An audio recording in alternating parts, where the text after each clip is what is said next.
Hey everyone, welcome to another episode of the Jonathan Project Podcast, where iron is sharpening iron, and we're helping men navigate the complex world around them. And we take the example of Jonathan and his good friend and future King David as the inspiration for our show. If you want me or Jason to come on out to men's events you're having, you've had some kind of inspiration you found from listening to the multiple seasons of this great, wonderful show, please reach out to us at thejonathanprojectpodcast@gmail.com. Again, thejonathanprojectpodcast@gmail.com. Also want to let you know up front, we do have a free devotional. That's right, a 28-day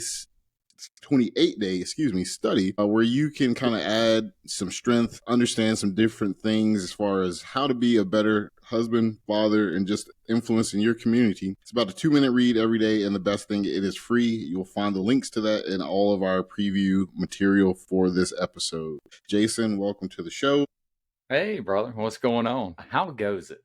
How are you doing? I mean, it's busy times as always, I think, for both of us, right? It's Monday, and we're recording it for in the morning. That's right. We're up against the wall, so to speak, to get this done in one hot take, get it edited into everyone's listening ears tomorrow morning. But that's because we're busy and lots of things have happened. But we just celebrated Mother's Day. So for all of the Jonathan Project podcast listeners and that are mothers, happy belated Mother's Day, because it has passed at this point. But we thought about you, think about you, and appreciate you. Yeah, absolutely. Which kind of rolls us into a topic that you had. Yeah, it does. So I was thinking as we were kind of leading up to Mother's Day this year, I was like, you know, what's a good gift? And I think a lot of us guys, we go through that, man, what do they want? You know, et cetera, et cetera. And I was like, you know what does the Bible have to say? And really what I took away from just a little study in this week about, you know, husbands and wives and Mother's Day and all that means in our society and families is that, you know, the flowers are going to wilt, the cards, you're going to lose them, throw them in the trash, the dinner is probably not going to be as good as everybody thought it was, and that memory is going to fade. It'll transform into something else. Or it'll transfer into something else. But a godly man's character and that impact that he has on his family, especially that relationship with his wife, that's what I think a lot of ladies, if they could just chime in, if they could, they would say, yeah, that I would take that over some chocolates or anything else that you might get me. So that kind of got me thinking, you know, just a little episode for guys to, as a tune-up, to say, hey, man, let's build off of what we just went through for Mother's Day and how can we sharpen each other and be better husbands going through the rest of the year. Yeah, no, absolutely. So we are not going through Proverbs 31 is what you're saying. I am not in my notes. So if you want to do that, No. So that was an inside joke between us. I threw that out early. I was like, oh, are we going to go through and critique everyone on Proverbs 31? And Colby was like, nope. That's not happening. I'm not touching that. So this is for the guys, right? Like this is that continuing gift. And for the ladies that listen to us, this is talk to your husbands about it. Let them listen to it, you know? And so, you know, we talked about this, and really in our actions, we should be pointing towards Jesus Christ, right? Like that's the first thing. As a husband, you know, you have to surrender your life to Jesus Christ first, and then everything else comes in alignment, right? So you're absolutely right. That's the most important thing. And from a cultural standpoint, you know, a godly man is not just a gift to his wife, but into the entire household. And why does a godly husband matter? Well, a shared faith equals a shared foundation is what I put here in my notes. Amos 3:3. Can two walk together unless they agree? A man of faith walks in the same spiritual rhythm of his wife. You become a pillar of strength, right? Psalms 112:6-7. Surely the righteous will never be shaken. Their hearts are secure. A godly man anchors his household in God's promises, especially the storms. I know there's a couple episodes, maybe a couple seasons ago now, but Jason talked about, he brought up how if in a household a man has a diminished role in the spiritual life, it translates, and I'm paraphrasing all the statistics and numbers that he had, but it really impacts the future generations, your children's ability to come to faith. Right. And a lot of the hearts of moms, and to be quite honest, they're carrying that spiritual load and more increasingly across households, across American society, which is what I know in particular. And that's not what's supposed to be. It's supposed to be us as men leading that. That's a super interesting lead into, because the question comes up, and Colby, how does a person be a leader and a servant at the same time, right? That's almost like a paradox, right? A lot of Hmm. times people go, well, I'm a leader, you do what I tell you to do. That doesn't really fly, No. especially in a marriage. It's not going to fly at all. Yeah. So, how do you become a servant and a leader at the same time? I think that's important. But like we said earlier, you have to have a grounding that's outside of your desires, which is Jesus Christ, and always looking to Him to be that quintessential example of what you want to be. Right? Like Yeah. He is the reason we think about like servant leadership. It was built around His model. Yeah. No, absolutely, man. Absolutely. And it's just that father's impact, right? Mm-hmm. And Jesus models that servant kind of heart and that attitude that we are to carry, and a faithful father models those eternal priorities, right? Jesus' priorities become your priorities. Yeah. Your lifestyle mirrors his, and then in turn you hope and pray, and the Bible gives us a promise as parents to hold on to. You raise your children in the fear and admonition of the Lord, and as they get older they won't depart, right? Prayer Yeah. that you pray over your children. But that starts with the father, to be quite honest. If dad doesn't take something seriously, kids tend to go that way as well, right? Like they don't see the Yeah. value as much as mom might be dragging them along. No, that's an excellent point, and let's be very clear, man, I've seen where as a dad or as a husband, or you have to have your priorities, and the priority is Jesus Christ, right? Like Mm, I remember there was a small church and they were having this deacons were going to get elected, and they were like, oh, it's your turn to speak. And the guy got up and he spoke. Now, I have no idea his view on Jesus Christ, but his view on his wife was very evident as he talked about her for 30 minutes. So I was like, probably not going to vote for that one. But it was, because even when you look at like servant leadership, I think that's a great example. Jesus put the organization first, and the organization being the kingdom of heaven, right? And then he put others, obviously, ahead of himself. But in the same token, as dads, and we talk about continuing to give beyond the flowers and the cards, you're also not creating a very selfish person. Society does that enough, right? Like you yeah. look at the social media is all about me. I don't mean me, Jason. I mean, it's all focused around the individual. I think as dads and husbands, you have to look out for your wives. You have to think beyond this moment, Yeah, right? absolutely. Everything in a home, especially and in a marriage, has a spiritual root. Mm-hmm. Right. And one of the things that I pulled out was this quote by this gentleman who was talking about atheists, Mm. right? And the Yeah. correlation between atheists and fathers. And he says that, if you find an atheist, you find a person who has a wound or a struggle with their father. Right. And he talks about some famous ones, Voltaire, a lot of these other guys that I can't even remember at the time right now. But if you look up like Freud, etc., a lot of these guys, they had some kind of abusive father or father that was absent, no spiritual emphasis in the home.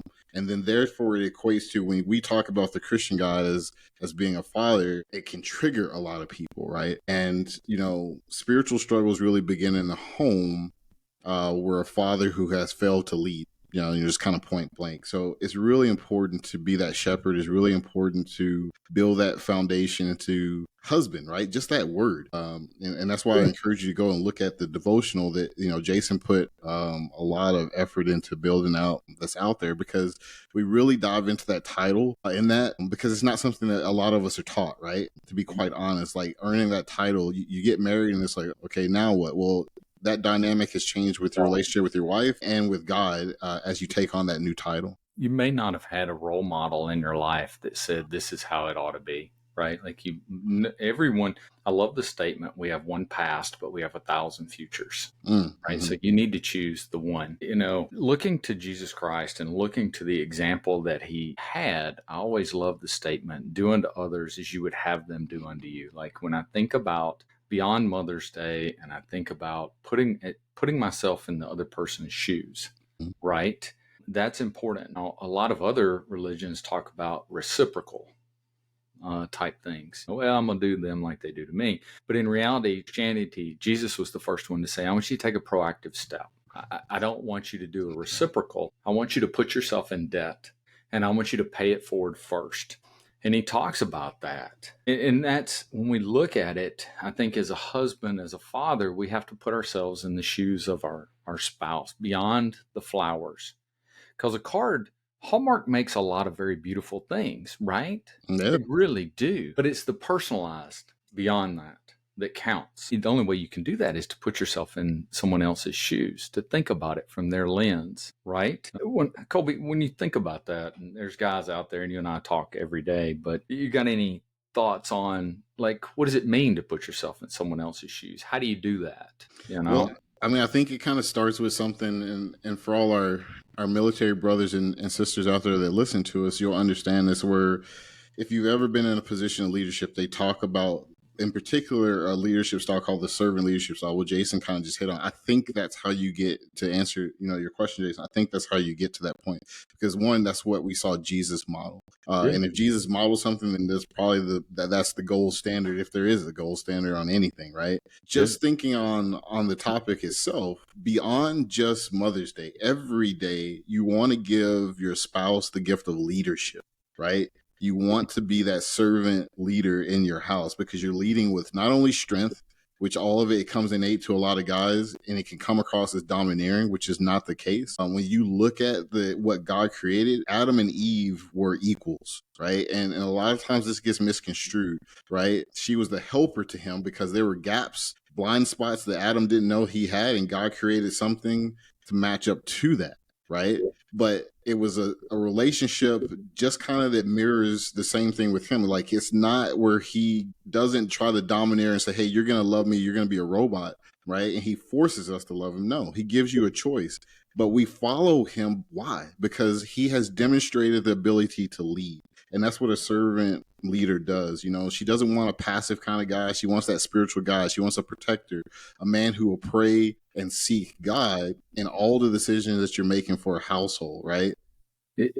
That's kind of what comes to my mind to answer that. Yeah. No, it's actually really good. A lot of times we think in leadership, we go, it's got to be my way. And it's pretty interesting. A lot of people are very competitive, and it's got to be my way. It's got to be my way. Mm-hmm.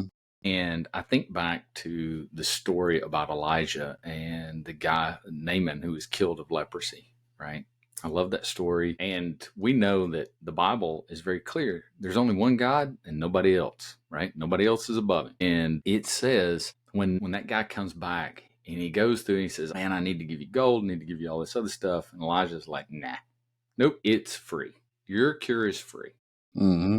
And he goes, well, I tell you what, let me have some dirt so that I can put it under my knee. And he says, okay, take the dirt. Well, the story is they believed that gods were provincial, right? Like a principality.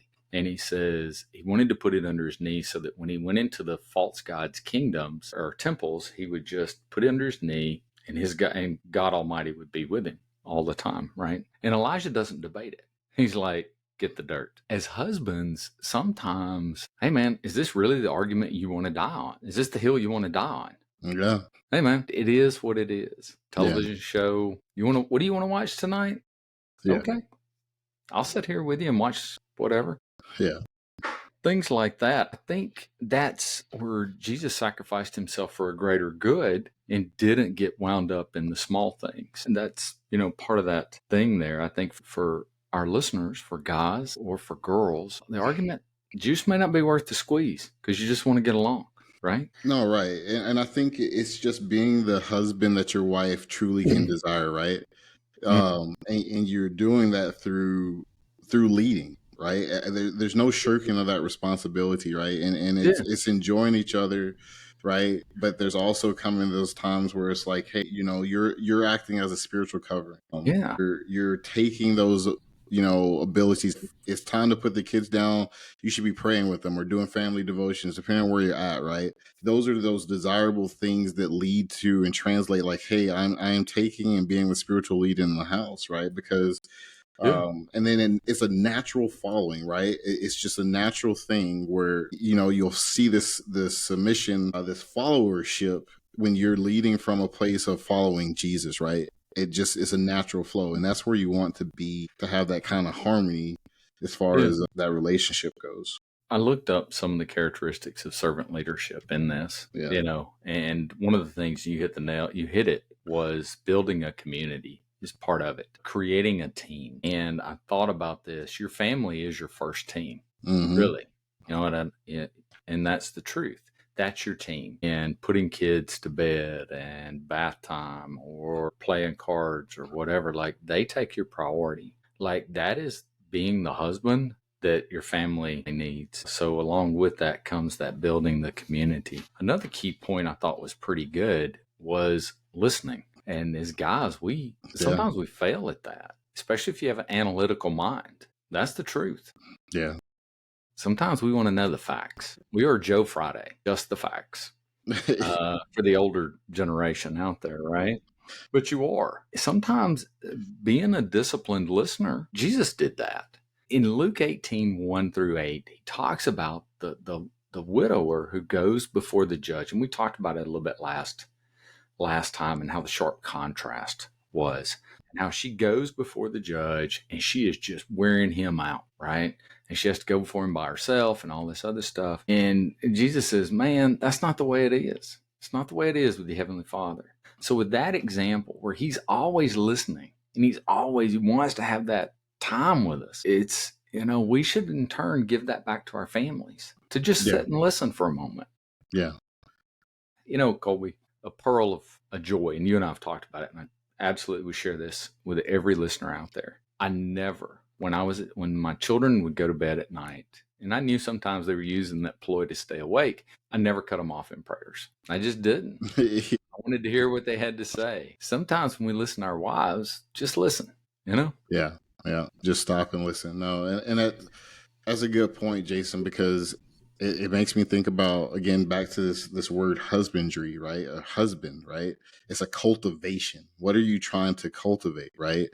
Are you trying to cultivate this competitive thing between you, or it's like it's my way or the highway? Are you trying to cultivate followership of Jesus Christ and the attitudes and the attributes that have? And this is just a question that you have to ask yourself sometimes from moment to moment, right? When emotions run high or things are getting high. But when we talk about what is a gift, right? What is that thing that fosters in that relationship with your spouse that kind of to the core of this, it's trying to cultivate your wife's spirit, right? Bringing out her best. That is what husbands, godly men really do. You nourish that plant, you nourish that relationship. As God pours into you, you're pouring into your family, you're doing devotions, you're speaking the word over your relationship, you're acting as that shield to the attacks of the adversary. And that's allowing the natural gifts, which a lot of times translates to a needs focus. That's what wives and women tend to do. They focus on the needs of the children, the needs of the husband, the needs of the house, right? But it allows them to naturally flourish, right? And I saw a great quote, or listened to a great quote, because I oftentimes listen to various sermons on Moody Radio, and I heard this one here recently as it was leading up to Mother's Day, and it said that in godly soil, which is a man, a woman will bloom. Right? A godly woman will bloom. And that's really, when you think about the word husband and you expand that out, that's what you're doing. You're setting that fertile soil, not only for your wife, but also for your children, right? You're modeling and showing them how to cultivate the soul where healthy things, healthy families, healthy generations that can go out and impact the world around them. It all starts with us and how we're nourishing that, right? Regardless of and I know, and I could probably see some side eyes and guys out there. Well, you just don't know. Well, no, I don't, right? But I do know we're all married to other human beings, and I also understand very clearly that sometimes those human beings can get sideways with you. But the point of it is you still have to be that gardener, just as much as Jesus saw us probably and was just as frustrated. Like, and he kind of expressed it sometimes, like, how long is he told the disciples, are you going to be with me before you get it? Right. So you just got to keep going, hand to the plow, and keep going in that relationship. I think that's excellent, because at some point you're helpmates, right? You're a helpmate, you're serving one another, but yet God calls you as responsible, as a stewardship. And, it's interesting. I had a conversation years ago with our greatest fan, and she looked at me and said, I'm not one of your privates.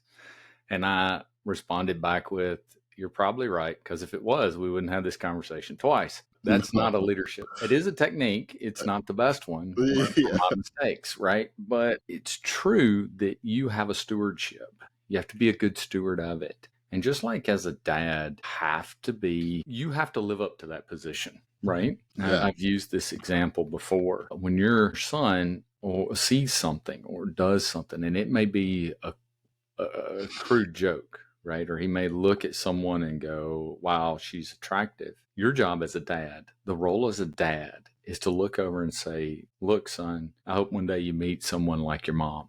That is the love of my life. And don't be fooled by external beauty. This is what you're looking for, right? You have that responsibility to act. As a husband, you are just that. You have the responsibility to distance yourself sometimes from problems, keep the goal, and back out of it. And it's tough. It's tough. Remember, Job's wife was who was left. And wives can speak in, but as dads, or excuse me, as husbands, not only do we learn to listen, and that's an art. Active listening is an art, but you got to have empathy. You know, I think about Jesus feeding the five. If you don't think Jesus had empathy, he fed 5,000. Told them, said, "Hey man, they've been with me for 3 days. I'm gonna feed them." And it flat out says it in Mark when he looks at them and then feeds the 4,000. The 4,000 are Gentiles. You know. They were like, they can find their own food. Very clear difference. No, yeah. And Jesus focused on the healing. And that's what we have to do. I love it. No, Jason, I think I'm going to spend the waning minutes here, like, just kind of building off that, because it is something, loving in those hard seasons, as I would call it, when we're not building up to a holiday or a birthday or something like that, and you're into just the rut of the year, every marriage is going to have those cold seasons, right? But just be quite honest and quite frank. But godly love chooses commitment over comfort. This is something that I know that you have conversation with your son and I have with my son. And with men, you have to get comfortable. And maybe this is the army in me, but you have to be comfortable being uncomfortable. As guys, you can't always be out seeking comfort. And it's something I tell my son, like, don't always seek, well, it's hot, I don't want to do push-ups with you today. Well, you got to do them, right? Like, I'm trying to build something in you. And it's the same thing in marriage. Sometimes it's going to be absolutely feel like sandpaper in between you. But you're, again, as a servant leader, I always go back and I try to remind myself, and iron sharpens iron. You got to have Jonathans in your life. And this is one of the reasons why is, guys like Jason that are in my life and others, they can point you back to, well, God loves us, what? Even while we were still sinners, Romans 8. And 28, right? You don't think he looked at that and was like, man, this is a contentious relationship, or the billions of people that are on this planet today that absolutely hate him, right? But he still provides the sun to rise on them. He gives them breath every second. So it's not about comfort, it's about commitment.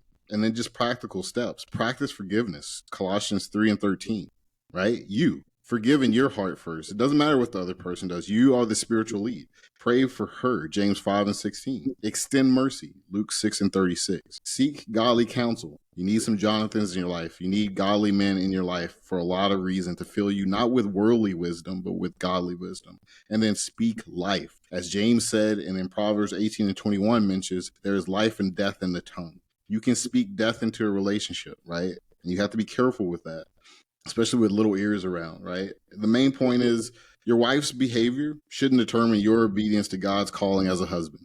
Point blank in the story. That's the way the good Lord looks at it, right? And that's how we have to take on that mantle, put your ruck on as far as and just start moving out. And that is a gift within itself to love and behave in that way. I love what you said. I don't always get to pick my opponent or the battles that I face, but I absolutely get to pick how I act. And I when I think about it, and you highlighted something, and I think it's absolutely worthwhile noting, there will be friction in a marriage. So what do?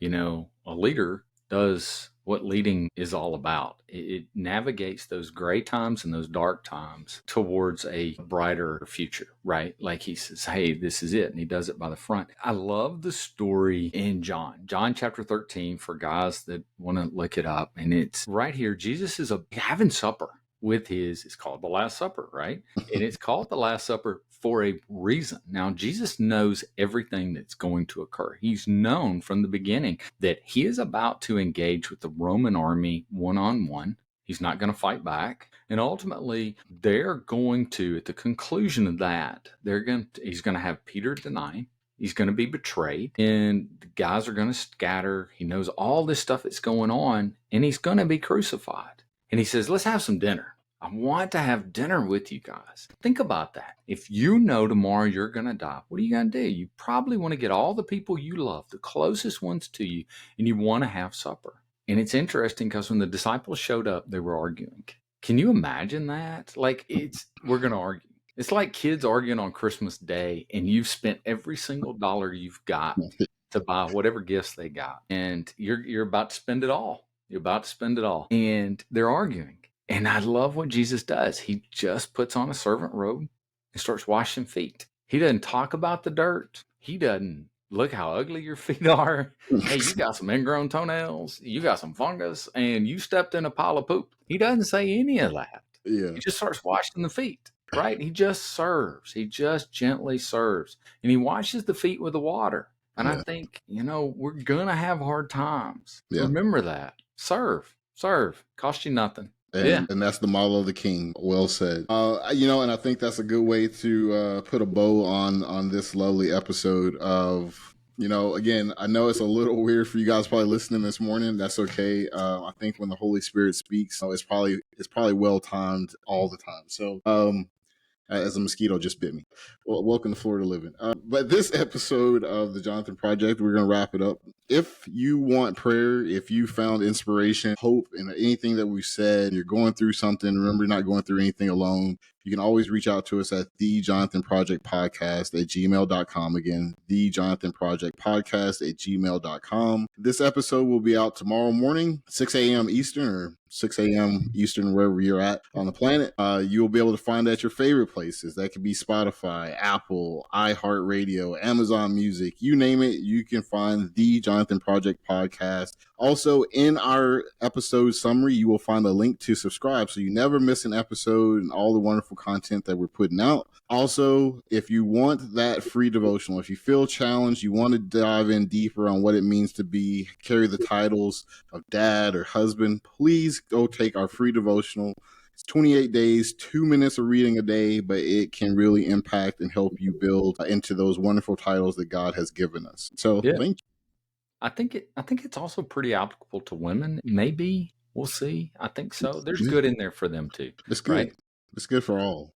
Yeah, it's rated G for everyone. Right? Rated G, general audience. Yep. General audiences. All right. Well, we appreciate you guys. Thank you for all the wonderful support, and we will talk to you again next week. All right. Take care. All right. See ya.